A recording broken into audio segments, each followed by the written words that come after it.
और जो इस वक्त सामने आ रही है। और बड़ी खबर सरकार से है। सरकार के दो बड़े फैसले सामने आए हैं, बैक टू बैक दो बड़े डिसीजन जम्मू कश्मीर इंतजामिया की तरफ से सामने आए हैं। एक डिसीजन जो है वो ईज ऑफ डूइंग बिजनेस, यानी जम्मू कश्मीर के अंदर बिजनेस किस तरीके से आसान हो, इसको लेकर बाज़ाब्ता तौर पर आज इंडस्ट्रीज एंड कॉमर्स महकमे की तरफ से ऑर्डर इजरा कर दिया गया है। और यह साफ कर दिया गया है कि जो एडमिनिस्ट्रेटिव काउंसिल ने 17/3/2021 को एक डिसीजन लिया था, उसका रद्द अमल यह है कि अब बाज़ाब्ता तौर पर ऑर्डर जारी कर दिए गए हैं कि किस तरीके से ईज ऑफ बिजनेस होगा इंडस्ट्री एंड कॉमर्स के अंदर। यानी अब अगर कोई सनतकार, कोई नया एंटरप्रेन्योर यहां पर आना चाहता है तो उसके लिए क्या कुछ करने की जरूरत है। पॉलिसी के अंदर बड़ी चीजें थी, ऑर्डर नहीं आ रहे थे, अब ऑर्डर आ गया है। उसमें साफ कर दिया गया कि रजिस्ट्रेशन और एनओसी के लिए सिंगल विंडो सिस्टम होगा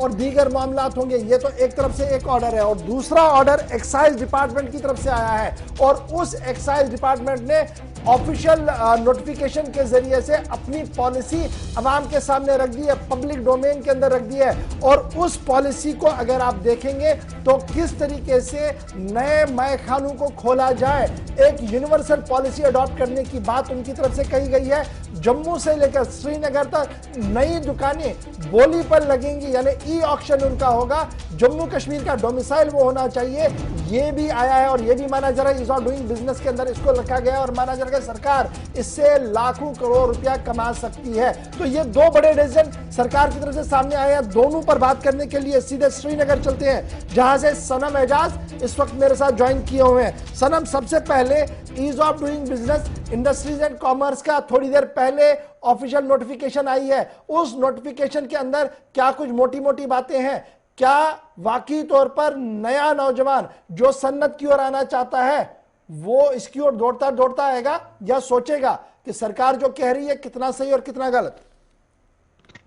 देखिए गौर, ये ऑर्डर आज ही जारी हुआ, ऑर्डर नंबर 50 है। जम्मू कश्मीर की जो सरकार है, इंडस्ट्री डिपार्टमेंट ऑर्डर निकाला है, ऑर्डर नंबर 50 और आज की तारीख का है। और ये ऑर्डर लेट हम करें तो ये पिछले दिन जो इंडस्ट्रियल पॉलिसी के नए पैकेज का सरकार ने ऐलान किया था और रियासत के आईजी ने श्रीनगर में प्रेस कॉन्फ्रेंस के दौरान इस बात का इरादा किया था कि जम्मू कश्मीर में एक नई इंडस्ट्रियल पॉलिसी और इंडस्ट्रियल पैकेज होगा। और इंडस्ट्रियल पॉलिसी और पैकेज के दरमियान जम्मू कश्मीर के नौजवानों के साथ साथ मुल्क के उन्हीं इंटरप्रेन्योर्स को कश्मीर आने के लिए रास्ता हमार किया जाएगा जो यहाँ की इकॉनमी को बढ़ावा देंगे। और बिल्कुल साफ जाहिर है, जिस तरह उन्होंने वो इंडस्ट्रियल पैकेज, इंडस्ट्रियल पॉलिसी का ऐलान किया था, उसमें कहीं कोई और जो नजर नहीं आ रहा था। लग रहा था कि एक पॉलिसी जो है इससे इकोनॉमी जो जम्मू कश्मीर की है वो बदलेगी। लेकिन आपको थोड़ा गौर, हम माजी की जो प्रैक्टिस है जम्मू कश्मीर में वो हम नहीं भूल लेंगे आज भी, क्योंकि आपको याद होगा जब उमर अब्दुल्ला जम्मू कश्मीर के चीफ मिनिस्टर थे, मरकज में जयराम रमेश तब मरकजी वजीर थे इंडस्ट्री थे, और तब वो जम्मू कश्मीर आए थे और तब उन्हें जम्मू कश्मीर की इंडस्ट्रियल पॉलिसी का ऐलान करते हुए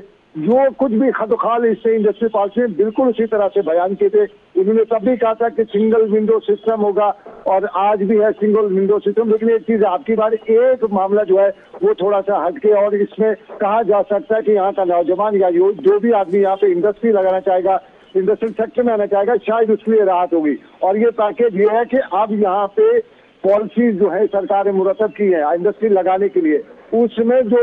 लंबी डेटें लगती थी जब आपको एनओसी लानी थी, पहले आपको म्यूनिसिपलिटी से लैंड की, उसके साथ पावर की, फायर सर्विस की, फिर पॉल्यूशन की, फिर दूसरे पीएचई की, फिर दूसरे आरएनडी डिपार्टमेंट की। ये जो जब आदमी इन एनओसी को लाने के लिए निकल पड़ता था तो तब एक लंबा टाइम उसका ले जाता था और फिर उसका जो प्रोजेक्ट कास्ट था, इस लंबे टाइम के बीच में वो प्रोजेक्ट कास्ट डबल हो जाता था। तो फिर आदमी थक हार के दफ्तरों के चक्कर लगाने के बाद वापस इस पॉलिसी का अपने वो प्रोजेक्ट सारा डाउन कर देता था। लेकिन अब इस पॉलिसी में एक बात जो आज ऑर्डर निकला है उसमें है कि एक टाइम फ्रेम दिया गया है एनओसी लगाने के लिए। बाकायदा तौर पे उसमें डिविजनल लेवल से लेके डिस्ट्रिक्ट लेवल तक के जो अहदेदार हैं उनको उसमें कमेटी में रखा गया और वो इन सभी जो डिलेज होंगे या जो डिले टैक्टिक्स की जाती है उनको रिवर्सल के लिए बाकायदा तौर पे एक टाइम फ्रेम है, परमानेंट टाइम फ्रेम है, उनको खत्म करेंगे। और ये भी है कि अगर वो इसमें नहीं कर सके टाइम फ्रेम में उसका जो प्रोजेक्ट है उस पर नहीं कर सके तो फिर उस आदमी को इजाजत होगी वो अपना प्रोजेक्ट इन एनओसी से बगैर भी लगा सकता है। तो ये बहुत ये समझाने की तरह मैं समझने की कोशिश करूंगा। जो इसमें पैरा नंबर 1 है, there shall be no requirement of registration oblique NOC from industries and commerce department. ये क्या मतलब ये है कि अगर मैंने कोई यूनिट लगाना है तो मैंने पेशगी कोई भी डॉक्यूमेंट नहीं रखना है हाथ में, फिर जाके मैं यूनिट लगाऊं, मैं यूनिट लगा सकता हूं और साइमल्टेनियसली मेरा पेपर वर्क चल सकता है। क्या मैं इसको ऐसे समझ पा रहा हूं? बिल्कुल, जितना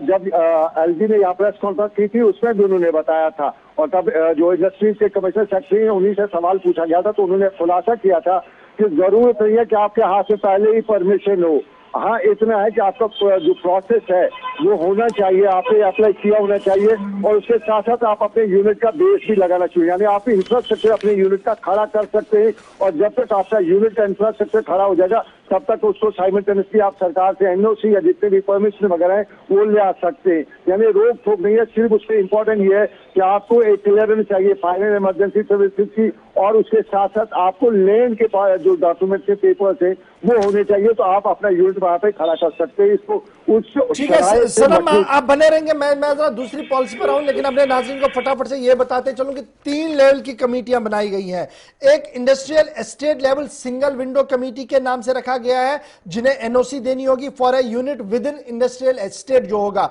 उसमें जनरल मैनेजर डीआईसी है, एस्टेट मैनेजर है, इंडस्ट्रियल डेवलपमेंट कॉर्पोरेशन का कंसर्न अफसर होगा, ये एक कमेटी होगी। और दूसरी है district level single window committee for NOC unit outside industrial area, अगर इंडस्ट्रियल एरिया से बाहर आपने रखना है उसके लिए है जी जनरल मैनेजर डीआईसी कंसर्न होगा, assistant commissioner revenue concern district का होगा member, executive engineer power development department, जल शक्ति डिपार्टमेंट और फायर एंड इमरजेंसी का रिप्रेजेंटेटिव, यानी 5 आदमियों पर यह है वो कमेटी जो इंडस्ट्रियल एरिया के बाहर होगी। और तीसरी जो सिंगल विंडो सिस्टम की बात कही जा रही है वो ये है कि जिन लोगों ने फिर है जी डायरेक्टर इंडस्ट्रीज, ये फिर डिविजनल लेवल की बात है जी, director industries and commerce, representative और divisional commissioner concern not rank than below additional secretary, ये दूसरा मेंबर होंगे। पावर डेवलपमेंट कॉर्पोरेशन के एससी साहब उसमें बैठेंगे, रिप्रेजेंटेटिव और Jal Shakti, general manager DIC और रिप्रेजेंटेटिव ऑफ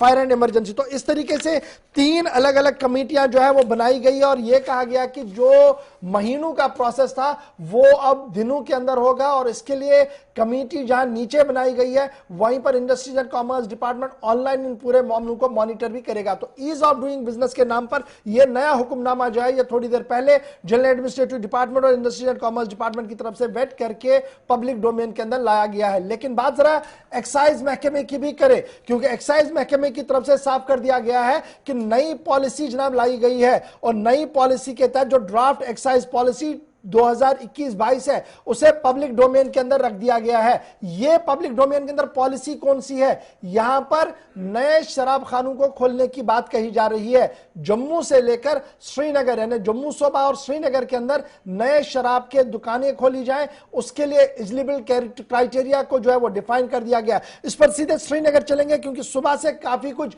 गहमा गहमी शहर के अंदर हो रही है, जहां तकरीबन जो मेरे पास अभी जम्मू, कठुआ, सांबा और दीगर इलाकों से खबर है, वो तकरीबन 150 से ज्यादा नई दुकानें जम्मू के अंदर, और इसी तरीके से एक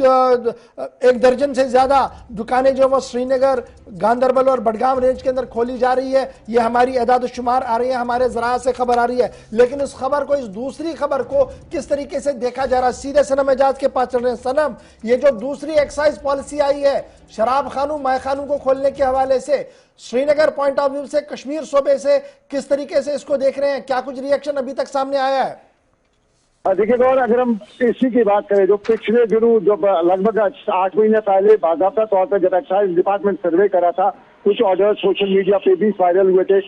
कुछ में से उनमें से ऑफिशियल भी कुछ नहीं थे, लेकिन कुछ ऑफिशियल भी थे और वो लीक हुए थे। उनमें ये देखने को मिल रहा था कि हर गली नुक्कड़ पे आपको कहीं न कहीं ठेका मिल ही जाएगा, और ये तब से इसे बहुत ज्यादा सवाल हो रहे थे। जम्मू को चूंकि मंदिरों का शहर कहा जाता है, कश्मीर को दरगाहों का शहर कहा जाता है, और जम्मू और कश्मीर में लोग बहुत ही इस मामले को लेके, जम्मू के कुछ हिस्सों में है जो कुछ लोग हैं, लेकिन ओवरऑल मेजॉरिटी जम्मू कश्मीर के जो इस शराब है जिसे रुफाम ने यहाँ पे उमुल खबाइस, यानी सभी खबीसों की मां कहा जाता है, सभी बुरे कामों की मां कहा जाता है, इसके खिलाफ दिखाई दे रहे थे। और फिर श्रीनगर में चूंकि कंजर्वेटिव सिस्टम जो यारियों का माइंड जो यहाँ पे बहुत ज्यादा है, तो सरकार की पॉलिसी की नुक्ताचीनी उस दिन से हो रही थी। और आज भी जब कल से ये जो एक्साइज डिपार्टमेंट को ऑर्डर सोशल मीडिया से लेके बाकी जो सर्कुलेट हुआ है, तो उसके बाद सोशल मीडिया पर भी बहस है, गली नुक्कड़ पर भी बहस है, और यूं कहा जाता है कि ऑलरेडी जम्मू कश्मीर में एक वबा जो है, जो ड्रग्स की वबा है, और उसके बाद अब ये दूसरी है। और ये एक तरफ से जहाँ सरकार इससे कुछ कमाना चाहती है, लेकिन कमाना तो अपनी जगह पे, लेकिन कमाने के नाम पे बलि का बकरा जो है कौम के लोगों को जम्मू कश्मीर, लद्दाख या दूसरी या पूरे मुल्क में, क्योंकि कश्मीर में ये भी कहा जाता है कि पूरे मुल्क में से पाबंदी होनी चाहिए, जिस तरह बिहार में है, जिस तरह कुछ और गुजरात में भी कुछ इलाकों में बैन है, तो बैन की बात यहाँ कर रहे थे। लेकिन उसके साथ साथ जब सरकार ने इस सारे के लिए बाकायदा तौर पे अब ऑर्डर भी निकाला है, क्योंकि अभी सभी सरकारी तौर पे जगहों को नोटिफाई नहीं किया जा चुका है, लेकिन यहाँ पे पिछले ऑर्डर्स को लेकर रेफरेंस दिया जाता है और ये बताया जाता है कि कहीं किसी गली का कोई, किसी इलाके का कोई आदमी किसी दोस्त से मिलता है तो उससे पहले ताना वही देता कि आपके मोहल्ले में भी शराब की दुकान खुलने वाली है, कहाँ पे आप अपना। तो ये सारी चीजें से बड़ी बहस तो नहीं हो रही है, बल्कि तनकीद यहाँ पे की जा रही है एक्साइज डिपार्टमेंट की कि पैसा कमाने के लिए हॉस्टेज जो है, एक तरह से हॉस्टेज बनाया जाएगा कौम के नौजवानों को, और मुल्क भर से शराब को खत्म करने की आम तौर पे कश्मीरी बात करते हैं, न कि जम्मू कश्मीर से बल्कि पूरे मुल्क में कहते हैं कि ये परेशानी है। क्योंकि कल जो जम्मू में वाक़ा हुआ जिससे कि फैमिली के 3 लोगों की मौत हुई है, वहाँ पे भी ये बताया जाता है कि उसके पीछे कहीं न कहीं शराब का हाथ था। तो जब बात शराब की आ जाती है तो बताया जाता है कि बुराई की जड़ है, और बुराई सभी जितने भी बुरे काम है वो कहीं न कहीं शराब से जोड़ के देखे जाते हैं, तो फिर इससे मुकम्मल पाबंदी की यहाँ बहुत बहुत बात की जाती है। शुक्रिया सनम एजाज ये कहने के लिए कि किस तरीके का माहौल है और क्या कुछ श्रीनगर के अंदर इस वक्त सोचा जा रहा है। फिलहाल 2 बड़ी बातें जो सरकार की थी वो हमने आपके सामने रख दी फटाफट से। अब